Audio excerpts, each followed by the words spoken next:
why do teeth shift in the first place? My name is Dr. Dustin with Dental Designs, and I'm here to talk to you a little bit about retainers. Teeth naturally have a certain memory to them, and when we go about shifting the teeth to where we want them to, what happens is you kind of want to shift back. And the reason for that is that there are these fibers that surround the teeth, and you can think of those fibers almost like a rubber band. So when we first start shifting those teeth, those rubber bands start to go under tension. And by the time that we finish the case, because the bones and the gums haven't yet remodeled, what happens is that those teeth and those rubber bands want to shift them back to their original position. And so it's very, very important for you to wear your retainers. The types of retainers are fixed retainers and there are removable retainers. Fixed retainers tend to be these metal bars that we put on the inside of the teeth. Generally, they're not very visible. The downside just being that sometimes it makes it a little bit more difficult to clean.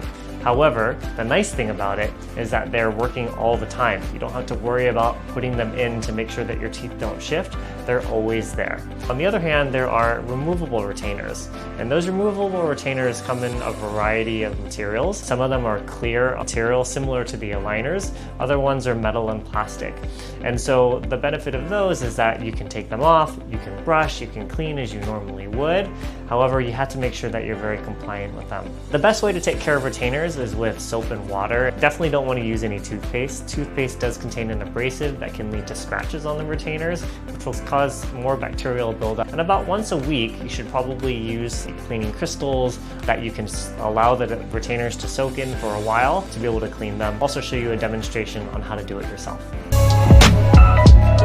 After you take the retainer out of your mouth, we're going to rinse it under some water. You're going to use a mild soap. Dish soap is actually a pretty good one there. But you're going to take a little bit of mild soap, put it onto your toothbrush, and go ahead and give it a scrub. Now it's really important that you're pretty thorough with the scrub. There's a lot of little nooks and crannies that bacteria can go ahead and hide in. Once you've sufficiently done that, you're going to go ahead and rinse that under some cold water again. So once you're done rinsing the retainer, you want to go ahead and just put it into the retainer box and let it air dry. Now, we do live in Singapore where it's very humid. I don't recommend closing that box just because you can start to get some mold. Pets tend to love your scent, and so if you do have pets laying around the house, I'd recommend that you make sure you keep them out of the reach of the pets because they may end up biting it and destroying your retainer. So do be very careful about it. Thank you very much for listening.